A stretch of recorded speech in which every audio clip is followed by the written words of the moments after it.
In the matter of the people of the state of California versus Orenthal James Simpson, case number BA096. And so, my fellow Americans, ask not what your country can do for you.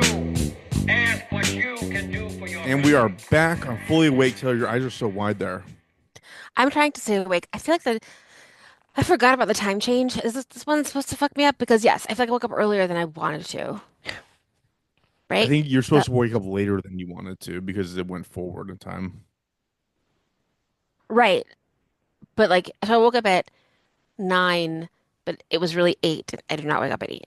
Okay, You know what I mean? Yeah. I'm gonna just like pass out when it's still daytime sometime today. So it'll be Yeah, I fine. had the same experience. I actually woke up at like 5 o'clock in the morning and then just like stayed awake for like 2 hours. Yeah. And then I fell asleep and then woke up immediately after that. And that's why I had to take a nap. I love that. Yeah. Yeah. Midday naps are the Crazy. best. The best. Cool. Hi, Fars. Hi, everyone. Welcome to Doomed to Fail. We bring you history's most notorious disasters twice a week. And I am Taylor, joined by Fars. And we're talking women's history this month. And yeah, and I guess Nazis in Nazis. women history. Who would have thought? Who would have thought? But yes, I am also talking Nazis and oh God. Okay, calm down. And I am in a fight with my Google Doc. Google Doc, calm down. Okay. I love the Google Doc document tabs. Do you use them? I don't. It's my favorite thing. I actually like put in a feature request for this like years ago because I really wanted it. So I have like a tab for my outline and a tab for my sources and a tab for my raw notes and a tab of stuff I wanted to mention at the end of the episode. Like it's just, I love it. Google makes such intuitive products. Like it's This is like exactly what I wanted. yeah. I don't know if that's always true. Remember the Google Wave? Do you remember that? It was like a workflow thing. It was really weird. Anyway, Do you remember Google Plus? What the hell happened to that? I think it just, who cared? No one cared anymore. It's fair. There were just so many, but I do remember it. Right. So, anyway, hello. We are also talking Nazis and women Nazis today. I'm going to talk about Leni Riefenstahl. Do you remember her? We talked Oh about yeah. Oh her. my God. Yeah, she was a photographer. Yes, she's a director. She directed the movie Olympia that we talked about. We talked about That's the right. 1936 Berlin Olympics. Yep. So I read a book called Leni, The Life and Work of Leni Riefenstahl by Stephen Bach, and I also have a bunch of other little sources that I will share. And I want to start with her death because I mentioned this, I think when I talked about the Olympics, that like this bitch got to live to be 101. Taylor, not to She didn't- correct you and mansplain here, but it's pronounced Leni, not Lenny. Is it? Yeah, I know it's Leni, but it's actually Leni. How do you know that? Let's just say I have experience with that name. Okay, well, I'm going to say Leni because that's what I'm already doing. Go with your heart. So she died at 101 in 2002, which I think is bullshit. But she got to live as long as she did. When she died, some of the headlines from around the world, Al Jazeera's headline was Hitler's favorite filmmaker is dead. The Guardian's was Leni Riefenstahl, Hitler's favorite film propagandist, dies at 101. And the New York Times was Leni Riefenstahl, filmmaker and Nazi propagandist, dies at 101. So she's certainly not separated from the fact that she is a Nazi propaganda person and like Right. the Nazi propaganda person. When she died, Irene Runge, who is the head of Berlin's Jewish Cultural Center, said, quote, "You have to take responsibility for your past. She didn't. That is what people will remember about her." So We know this wasn't someone that was like forced to do it or whatever. Absolutely Like, okay. no, absolutely not. Absolutely not. So we're going to talk about she's an artist, and no one's denying that she's a good artist and that she like worked very hard because she did, and her movies are very visually stunning. But she wanted to be praised for her artistry, but take no responsibility for the message of her work. She is very calculating with what she remembers and what she shares. There's a lot of footage of her, obviously, like from Nazi Germany and from much, much later. And so she's very calculating with her image, and she lies a lot. Like she lies about her age, she lies about her connections, she lies about meetings she went to. And there's like proof that she lied about those things, but she lies with like a lot of conviction. So if you talk to her, you'd be like, "Oh, little old lady," who she's like, "Oh, I didn't know anything was happening," but I don't believe her from Every all my little old research. lady or man could be a potential Nazi, so never Yeah, let your guard down. exactly, exactly. So, and also this, I'm glad that we had our conversation in the last episode because this is what I brought up as well. Because a lot of them said, I was just following orders. And, this is just, I was just kind of going along with the flow. And again, we didn't arrest the entire country of Germany after World War II. But there was like a process of the denazification of Germany that is something that is like culturally fascinating that we're not going to talk about today. But there is something, and I think this connects. There's a comedian named Johnny Bugart, and at the Outriff Carnival in Cologne, so at like a show in Cologne in 1973. This is on YouTube and I'll share it. So it's 1973, so we're like however many years after World War II has ended. And he's doing this like repeat joke while he's in front of like a bunch of people. And the people that are in the audience are like a little bit older. And he does like when you do a big like cheers in German, if you're at like a beer garden, you go zigga zigga zigga ho ho ho, and then you hold your beer in the air. You know what I'm talking about? You do that. Sure. And then he does another one. He's like that's like another like repeat and repeat. And then he does the Zeke and they all do Heil. All of them. And it's 1973 and they all like gasp, but they like It's it's like like a muscle programmed. memory. Yeah, they're like programmed to do it. So it was like and he was like, "Oh, I see we'll have a lot of old comrades in this audience." And I think he was like canceled hard after that because Germany was like, "You're not supposed to do that," but it was like still in there, you know? Wait, he It's like you didn't can't. prompt them. He wasn't trying to get them to say Hail. Yes, he was. Okay, He absolutely prompted them. okay, He knew they would do it and he prompted them. But it's interesting because you're like it doesn't like these people had to continue to exist their lives, even sure. after everything that happened. And a lot of them were like passive observers, but Leni Riefenstahl was not. And something else that they said in the book that I read that I thought was really interesting is a lot of the mass alibi that people would use after this was over was Lenny's work. They would be like, I was charmed by Triumph of the Will. I was charmed by Olympia. I thought this was charming. And that was the person that Lenny was telling people about, you know? I get it. I mean, if I found out that Steven Spielberg after Jurassic Park wanted me to do some evil shit, I'd do it just because he's that talented. It'd That's fair. I'd be like, can I hang out with the animatronic dinosaurs? be so fun. Super fun. So Lenny was a willing participant, and she would have been a Nazi forever had the Nazis won. Um, but she would never say that her films were propaganda. She would never apologize for any of the murders that she was involved in. She would just deny, deny, deny, deny. And like she's a person who could go over Goebbels's back and talk directly to Hitler to get what she wanted. You can't say those things and also say I didn't know what was going on and I'm completely innocent. You know, Right. they just say you can't be both. Um, it's also rumored that like other artists at the same time. So I'm going to go back in a second to talk about German cinema. Have you seen Metropolis or M, any of Fritz Lang's movies? No, M is really good. It's like a I murder know. mystery kind of, It's a with serial that killer. guy with the eyes. What's his name? He's so good. Whatever. So Goebbels had asked Fritz Lang to be head of the UFA, which was the German film company, and Fritz Lang left the next day because he was like, no. He like left Germany. He's like, shit's gonna go down and gonna get bad. So like other filmmakers were able to leave, and Lenny could have done that, but she did not. She would say often, quote, "Of what am I guilty?" So never taking responsibility for what her work kind of instilled in folks. So, okay, let's talk about her life. Her name was Helena Bertha Amalie Leni Riefenstahl, born on August 22nd, 1902, in a shitty part of Berlin. So, like a part of Berlin that is definitely not there anymore, but it was just like crappy tenement apartments, crappy kind of growing up. She had one younger brother named Heinz. Her father wanted her to follow him into business and like be a businesswoman, but she wanted to be a dancer. So her mom would sneak her into dance lessons and have her do like more art stuff. She would love the theater. She did some films in the 20s where she's naked because it was like the genre was like ancient Roman movies, but like silent German films. Right. Does that make sense? There's like a lot of like nudity. She this is the beginning of German cinema where we get some great stuff. Like last October we watched The Cabinet of Dr. Caligari. which was great. And like Metropolis, the original Nosferatu, like all of that like cool German cinema is happening in like the early 1900s and like in the 20s, like post between wars in the between war time. And there's also some of her contemporaries who were actors, like Lenny started off as,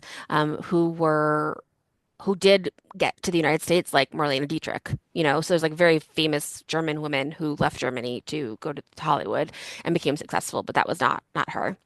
She did a she was a dancer. She like did a dance show kind of on her own that she fell into when someone else got injured. She kind of took their spot and she did a little bit of traveling. She did this like kind of weird interpretive dance that people either like loved or hated. It was kind of in the middle of that, but she only did it for a few months and then she got injured and she didn't wasn't able to do that and to dance anymore like professionally. And she's still pretty young at this point. She started thinking about doing movies and she started like seeing more movies. She was in a film that is lost. Some of the film is lost, just like doesn't exist anymore. But there was one where people were doing exercises that she was a part of. So it was like this like very German calisthenics thing, It you feels know? German. Yeah, it feels very German. And when I read that in the book, I was like, oh, that sounds exactly like Olympia. Because I don't know if you'll remember Olympia, which we'll talk about later, her Olympics movie starts off like of like people in ancient Greece like throwing the discus. So it's these like beautiful hot bods with barely any clothes on being sportsmen. You just see what I'm doing with my hot Oh bod yeah, moving you're my that's arm. exactly how you do it. Like, oh, Taylor, you look like a Greek sculpture right now. It's too bad this is an audio medium. Otherwise, we've gotten that. So, um, so I was like, oh, that sounds like Olympia. And the next sentence was she would deny that this was had anything to do with Olympia. And I'm like, yeah, bitch. It's like obviously the same thing. But like whatever. You can say like I was inspired, but she didn't. But she wouldn't say that later. She also loved mountain movies, so this was like a new thing. 'Cause obviously, movies are brand new, so like these actually do sound very, very difficult to make, and it took a lot for her to make them. But there was a movie called Mountain of Destiny that she really loved. It was shot on location in the Alps, like in the cold, like not on a sound stage where like you would like throw asbestos at people pretending it to be snow, like literally in the snow in the mountains. She liked Mountain of Destiny so much, she like finagled her way into meeting the director, Arnold Fanck, and she said that he said he wrote a film for her right away, and he said, "No, I had a script, I just gave it to her, like whatever." So she made Myth it sound, building. yeah, myth building exactly. So she did another movie called The White Hell of Piz Palu, which is a mountain, about a honeymooning couple. She plays the wife, and they meet a man who is a doctor whose wife had died in an avalanche. And the doctor wants to go out and find his wife's body, and they go with him, and they also get like stuck in the snow. And this was like really fucking hard work. You can see how like they're not acting, they're cold. Yeah, Like yeah. there's snow in their hair. She got from her time in the mountain, she got a lifelong bladder infection, and I wrote good. But she so Wait, that was like they're not acting. They're actually cold, hungry, starving. It exactly like actually was an avalanche. yeah, like the actually like their fingers are almost frozen off. Like it's actually bad. And then later, people to that point, people started to care about it less when they realized that you could emulate it on a soundstage. You didn't have to do that. So people were like less impressed. They're Right. like, oh, must be a soundstage. And she's like, no, I was really on this fucking mountain, you guys. And they're like, eh, Yeah. not impressed. So she was doing that, but then she was like, I'm sure that I can do this on my own. Like, I don't need a director. I can direct and I can act and I can do everything, which is cool because she's a woman during this time and one of the first, like, really famous women directors. And she gets funding for a film in 1932 called The Blue Light. So she, like, wrote and directed this film and starred in it.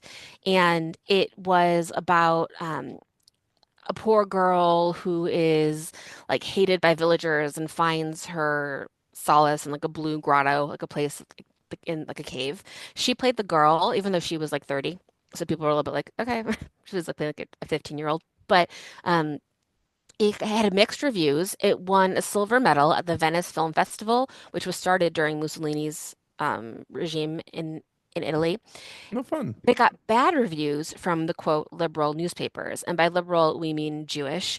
And she said after her reviews came out, like the really far right papers loved it. Hitler loved it. Um, but she said about like the liberal bad reviews that she was getting, she said once Hitler is in charge, we won't have these problems anymore. You know? She was because right. yeah, because they were no longer able to give her bad reviews. Right. Right. Um, yeah, but she like obviously knew it. Two Jewish people were like the top billing people who helped her make it. When she re-released it in 1938, she just deleted their names. So like she knew enough to say like, the reason I'm getting bad reviews is because, the Jews are against me personally. It's Sorry, probably how what she year was felt. that? That she re-released it in 1938, but she originally released it in 1932. And the Nuremberg laws were 34. I think so, Okay, because yeah. So yeah, if she released it after that, of course she can take the names off it. yeah. So now, exactly. So I'm going to talk about some of the stuff that you just talked about. Hitler is in charge now. He became chancellor on January 30th, 1933. Concentration camps are going to be up in like 6 weeks. Like it all happens really fast. President Hindenburg dies on August 2nd, 1934, and that's when Hitler combined the offices and just expected never to have an election again. Yep. Yeah. So she's trying to live her life under this new regime, still thinking that she is an artist, being like, oh, I'm an artist, and just kind of ignoring the politics. But she's not ignoring the politics. She's saying that she did and that she didn't know what happened. But like people have memories and have written down seeing her on a train reading Mein Kampf and fucking loving it. Like writing in the margins, being like, this is the best book I've ever read, saying things like, you guys will see Hitler is totally right in this book. He's so right. He's such a genius. Yeah. And books are being burned at this time. And this is like an interesting side note that that I wanted to talk about with you is one of the first books that were burned were books by Helen Keller because of her socialism. Is that interesting? I guess that makes sense. So she wrote a book to like German students in general who were burning books she wrote a letter to them on May 9th, 1933, and Helen said, quote, "History has taught you nothing if you think you can kill ideas. Tyrants have tried to do that often before, and the ideas have risen up in their might and destroyed them." And then she also said, quote, "Do not imagine that your barbarities to the Jews are unknown here." And that was in 1933. So like also the Really? U yeah. So like the US like you were saying Wow. last episode, like the US government is gonna pretend they didn't know, and FDR is gonna pretend he didn't know, but people knew. If Helen Well, Keller fucking knew, she can't see or hear. She knew in 1933.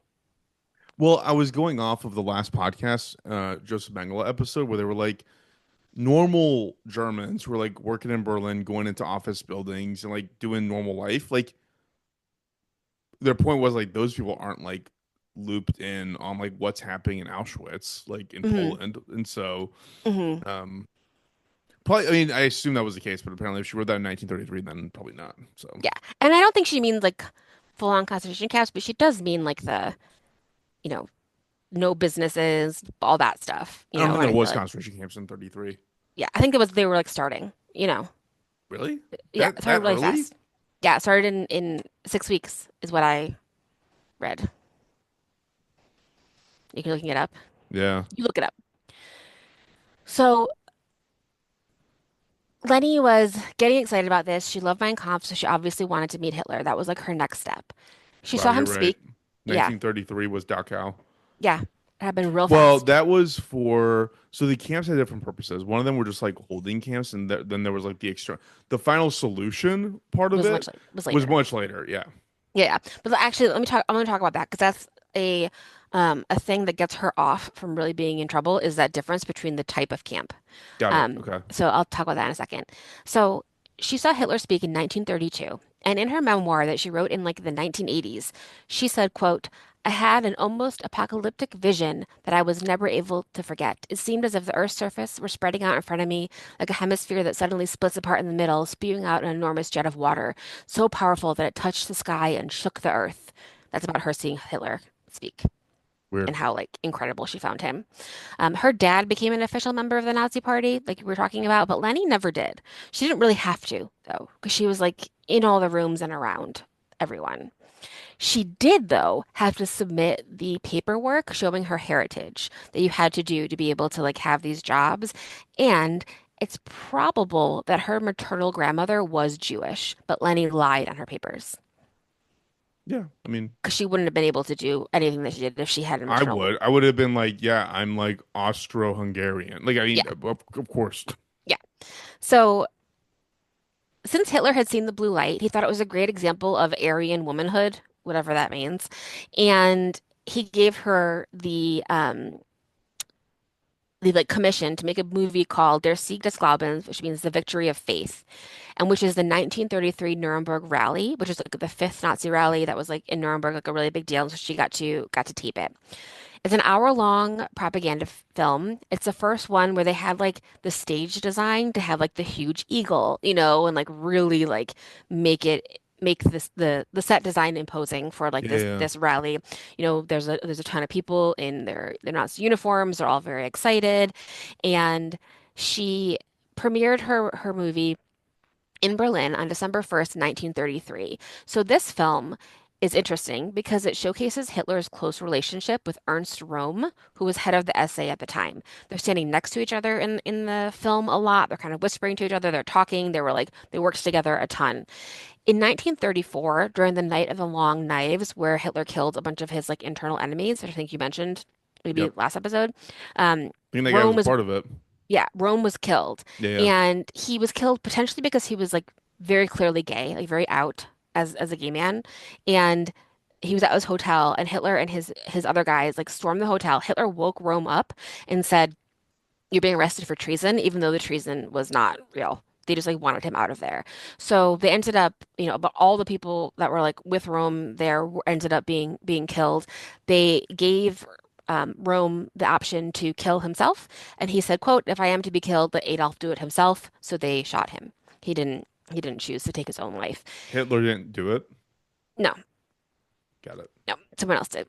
So because of that, because the film The Victory of Faith was showcasing that relationship between Hitler and Rome, then the Hitler didn't want anybody to see it anymore. So he had all the copies destroyed. We have it because Leni had her own copy sent to the UK to be hidden there. And they also found a copy in the East German film archives in the like late 1980s. But otherwise, you wouldn't have it. But she sent her own copy of the film to friends in the UK to keep it safe. Um, interesting. Interesting Yeah. that she would be like do something that Hitler didn't want happen. Well, I Hmm. guess it's yeah, okay, that's her movie, so Right, because she's like, I'm an artist. What do I yeah, know? yeah, yeah, exactly. It's her thing. So now her and Hitler are like friends. Like Goebbels, who obviously is like the minister of propaganda, he hates her. They like get in fights all the time. She says it's because he tries to like put advances on her and like have an affair with her. Because despite looking like a rat-faced piece of shit, he still is very popular and has a bunch of affairs, Goebbels. So And weird. but Lenny said no to Goebbels, and then she said that's why he hates her. But in his journals that came out in like the 70s and 80s, he was like, I like her, it's fine. So like maybe she like exaggerated that relationship as well. But we'll never really know. But Goebbels himself was very much like, I'm the minister of propaganda. We are making propaganda. Like we are doing this to change people's minds. Like that was he Yeah. wasn't like not saying that. And Lenny was like, I'm an artist. I'm making art. But we see her, if you see her photos, like she's in pictures with Himmler, with Hess, like with all of with Hitler, with Goebbels. Like she knew everybody. She was up there in like the top rooms. So she decided to make the next film that Hitler had her like commissioned for, which is the one that is really famous, which is The Triumph of the Will. So that's like his like huge, huge propaganda film. It was another rally in Nuremberg. She was like, "Oh no, I can't do it," but then she did it because she got paid a shit ton of money to do it. And she filmed 61 hours of footage. There were over a million Nazis there. She edited it down into 1 hour and 10 minutes, and it's called the greatest propaganda film of all time, which I think it should be. It's like really incredible. If you're just judging it for the artistry, which is like nearly impossible, like it's really Have you seen captivating. it? Yeah. Like it's, big wide shots of the of the um of the crowd. There's a shot of Hitler coming down in an airplane. There's like, obviously like if you've seen like the videos of him doing like his like really big speeches, like a lot of them are from Triumph of the Will. Yeah. And so it is the film that is the mass alibi film that I said earlier. People would be like, we saw this and we were like in, you know, like it's part of the reason to be like, we're just going along to get along. We were just following orders. Like we saw this happen. And a lot of it is because of the image that Lenny helped create when she did this. So in 1993, there was a documentary about her called The Wonderful, Horrible Life of Leni Riefenstahl. And she denied any attempts to create Nazi propaganda, and she was disgusted that Triumph of the Will was used that way. And you're like, girl, that's what it was. Yeah, What are you she's talking about? trying to find any part that can even remotely be plausible deniability. And I know she's lying because she's a lying liar, but also because she wrote a letter to Hitler after the movie was made and said, quote, "The film's impact as German propaganda is greater than I could have imagined, and your image, my Führer, is always applauded." Jeez. Yeah. So during this film, for I guess during like the entire Third Reich regime. She's trying to make a movie called Tiefland, which is sort of her passion project. It's based after an opera that was famous in Germany, and she found funding in Spain, but it got canceled, and it was finally filmed in the 40s and it was released in 1954. When it was released, it was the Guinness Book of World Records film for the longest production time for a film, which I feel like you could have passed if you like had an idea about it at the beginning of World War II and then like you finish it after. I feel like that doesn't Right. count as production, but whatever. No. So she cast herself as the female lead, and she was 40 with a lover who was 23, and she at least was like, that was a little weird. That was a little embarrassing. But She said that? yeah, she said that because she definitely like was like too old to play that part. But it wasn't just her in the film. She needed extras. So they filmed it in a place, I think they filmed it in Poland, where she pulled from the local Romani people. And she picked children and adults of Roma and Sinti background who were in Nazi collection camps. So that's the word collection versus concentration.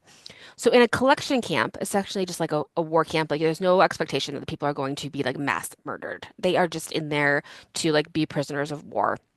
So she pulled people out of this camp to be extras in her movie.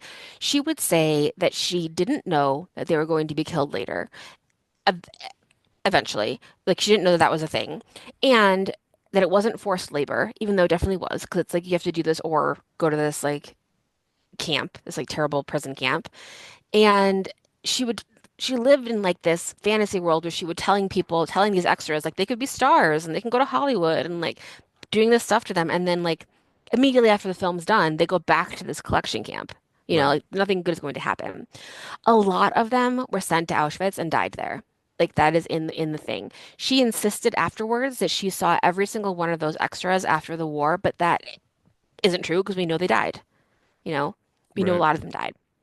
So she was tried for this because she had, worked with people and like put sent them directly to the camp after they like worked on her film, which was like forced labor, all those things, and she got off because of that word collection versus concentration. So there was a documentary made about her in 1982 by a woman named Nina Galifitz, and she said that Lenny knew they were going to be killed, but because they didn't go to a concentration camp, they went to a collection camp. They couldn't prove that she knew that that was going to happen.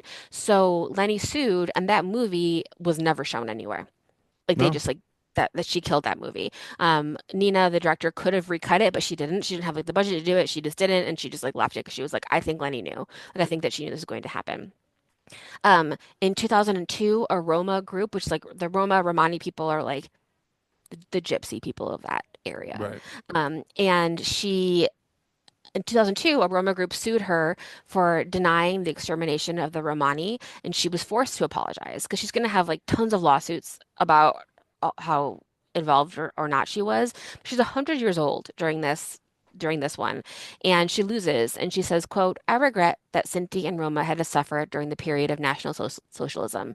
It is known today that many of them were murdered in concentration camps," which is like not an apology, Right. you know? Um, so Tiefland is in constant production, and she's doing more work for the Nazis, and the stuff she made was obviously being financed by the Reich. Like she pretends that she didn't know that. Like she's the only person in Germany not to know that. She's like, "Oh, where do you think the National Film Association gets its money from in Nazi Germany? From the government, which is Nazis." And she's not stupid, you Right. know? So if she's like, "Oh, I had no idea it was being funded by Nazis," like, no, I don't believe you.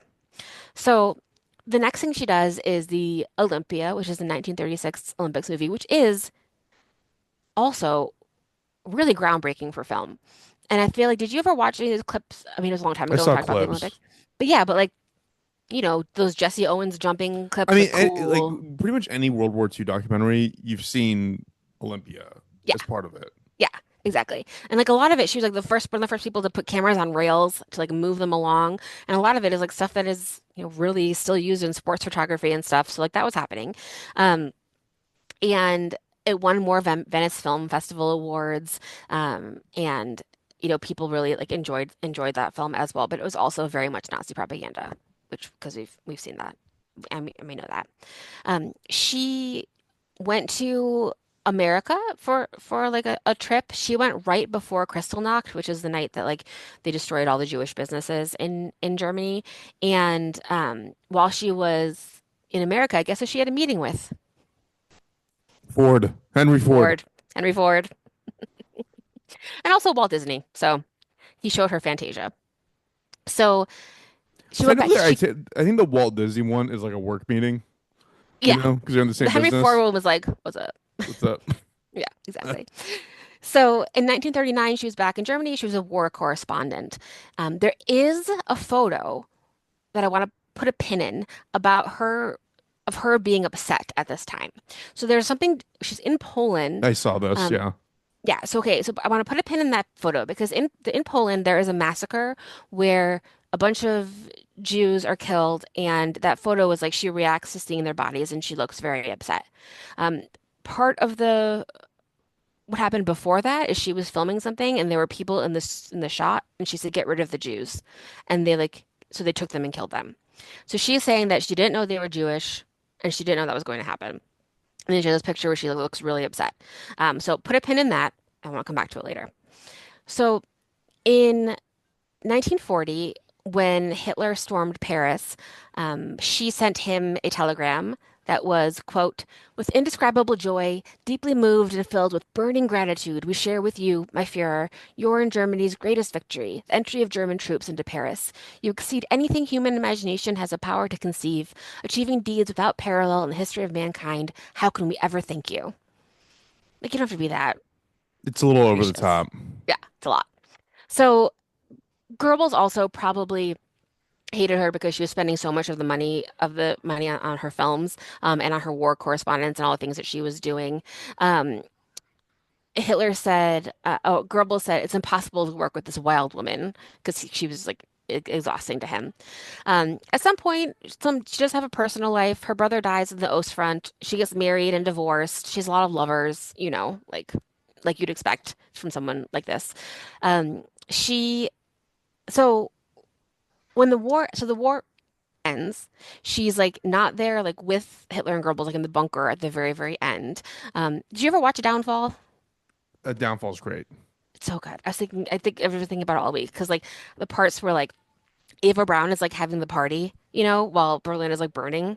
Was it Goebbels' wife that killed the kids? Yeah, That part, that was like the most insane I've talked part. to her before.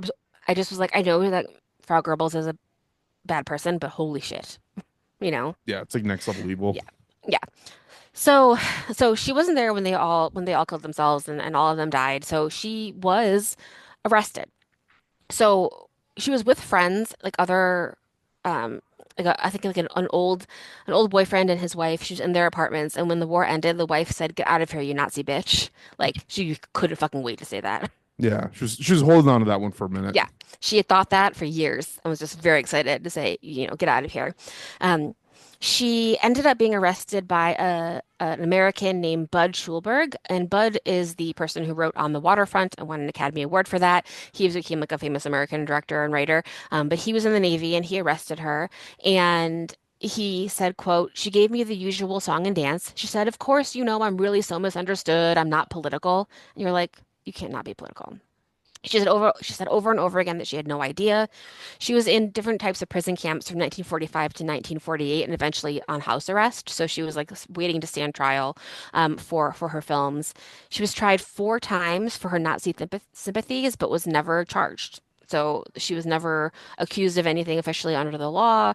She would win over 50 libel cases against her, which to me shows that she's like smart and like knows the law and knows those semantics, Yeah, you that's what I know? was gonna. That's what there's this category of like humans I'm learning, unfortunately, I'm learning more and more about, which is like they just know exactly which way to go when it comes to legal stuff to avoid Yeah. certain pitfalls, and they just succeed off how cunning and snake-like they are.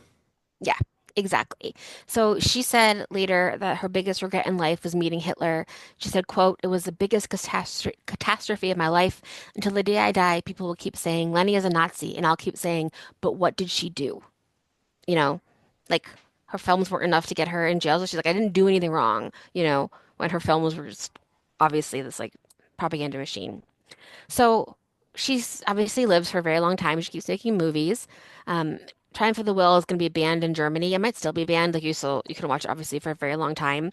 She re-edits it for release elsewhere. So I think even like I don't know which you can probably see both versions, but there's a version that's like less Nazi and one that is more Nazi. And even like the fact that she was able to do that shows that she knew it. You know what I mean? I think she owns the rights to it, or her state owns the rights to it. Yeah, probably.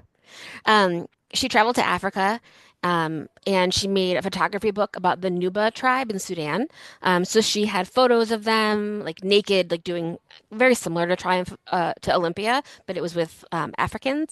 And she was accused in that of like the still continuing the fascist aesthetic of like the perfect body, that sort of thing. So it was at the best, it was exploitative. She photographed people all over the world, like Mick Jagger, Siegfried and Roy, obviously, like she knew them. Because I mean, I say that just because I feel like all German people knew Siegfried and Roy personally. Th- Um, Let's not say we're not Nazis. no, but I wonder if their parents were. Probably, Yeah. probably actually. hmm Um, We I feel get like that's sued also. Well, I mean, also when you say like Michael Schumacher, remember you were like, what were his parents doing during the 40s? It's like, oh, because there not was everybody's parents are yeah, doing. because what it was like there was literally one of the most famous people in the world, and there's nothing about his parents. Nothing. Exactly. You're like, they can't be Mm, good. exactly. So she was a guest of honor at the 1976 Olympics in Montreal. She also made some films underwater that you can see. So she filmed like coral and stuff underwater. She had a partner who was like her lover and her cameraman. He was 40 years younger than her. They met when she was 60 and he was 20, and they spent a long time together. He, so the films that she wrote, one critic called them a screensaver, which made me laugh because it kind of looks like a screensaver, but it's like underwater things. She also lied about her age to be able to do scuba dive. So she said that she was like in her 80s and she said that she was younger, so she could get the certification. And at some point, someone in Latham's Quarterly, I don't know what that is, but a writer said that her deep sea diving offered her an escape, which was, quote, a metaphor for the flight from responsibility, since the past ceases to exist for a little while under the silence of the ocean. So you can Oh, like pretend it happened. So it's 1993. I cannot believe she's still alive. The There's a film about her called The Wonderful Horrible Life of Leni Riefenstahl that I mentioned. And there's a director, his name is Mueller. He agrees to do this documentary about her, but a lot of people were mad at him. A lot of people turned this down. She definitely tried to make films under a pseudonym, and other directors, like, they didn't want to work with her, obviously. And so finally, this guy Mueller does make this documentary about her, and he ends up being a 3 hour long documentary. But while they're filming it, she has like moments of like terrible anger. Like if things aren't perfect, she like yells at everyone. She has to like go back to her dressing room to calm down. And we can assume that like she was like that a lot, really? you The know? Nazi had temper tantrums? Yes, exactly. Exactly. Later, she goes back to Sudan. So when she's like 99 years old, she goes back to Sudan to meet with the people that she had met the first time she went. So it was like 40 years later. And I want to pull that pin out of that picture of her crying when she said that she saw those bodies from 1939, because when she's back in Sudan, she's with another director who is filming her reuniting with this Nuba tribe of people. And a lot of the people aren't the same people that were there when she was there, because it's been 40 years.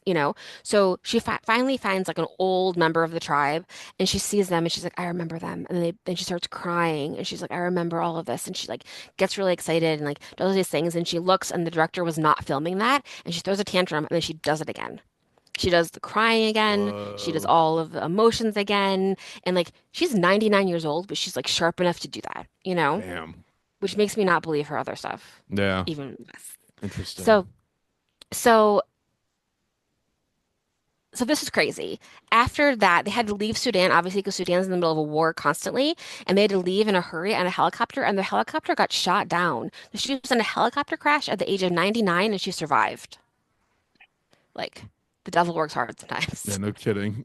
So she had some broken ribs, but like, she didn't die. She was on morphine for the rest of her life, but I mean, she's 99 years old. You can have morphine every day for 99. Yeah, I'm definitely gonna start chain smoking cigarettes and doing heroin when I'm 99 years old. 100%. 100%. We'll do it together. Yeah. So she dies just after her 101st birthday on September 8th, 2003 in Germany. Um, After her death, there's another doc that came out last year called Riefenstahl that I haven't been able to see. It's only in German. I couldn't find it, but I do want to see that. Jodie Foster was supposed to play her in a film. She was writing and directing in the 90s, and Lenny was like, no, it should be Sharon Stone. 'Cause she's a Nazi. Hmm. But that movie didn't pan out, unfortunately. Um, so I think the last thing that I have to say is a quote from film journalist Sandra Smith from The Independent. And she said, quote, "Opinions will be divided between those who see her as a young, talented, and ambitious woman caught up in the tide of events which she did not fully understand, and those who believe her to be cold, an opportunist propagandist, and a Nazi by association," which is where I land. Yeah. I mean, I can see why if you are in the in group and it's your decade to shine, you're like, I'll sacrifice my morals, 10 Yeah. years of morals for 101 years of, I don't know, that sweet Nazi money. Like, Yeah. Oh no, I'm sure she also had like gold hidden somewhere, you know. yeah, probably ripped out of Like, people's teeth or yeah. mouths. Yeah, exactly. She Um, are we gonna cover any women that aren't horrible or just Yes, I have a people? really good one next week. I do. I have two. Helen Keller was not horrible, and I have two That's others. very yeah, okay, I fine. have two. I have two. I have one. I have another World War II story next week that is great that I bet you haven't heard. So I'm excited. All right, Yeah, looking forward to it. yeah. Um, Sweet. Well, thanks for sharing. Fun that we both covered Nazis this time I around. know. Look at us. That rarely happens, but luckily we don't overlap beyond that. Sweet. Anything else, Taylor? I do. I have something from Nadine. She said she was yelling at us out loud while she was listening to us because, of course, Helen Keller knew socialism. If she died in 1968, the Russian, Chinese, and Cuban revolutions had all happened by then, and it was well into the Cold War. So I feel like we said that she maybe hadn't seen socialism, but she did. And also she said, but Mark Twain probably didn't because he died in 1910. So thank you, Nadine Fair. Thank you. for the back into that.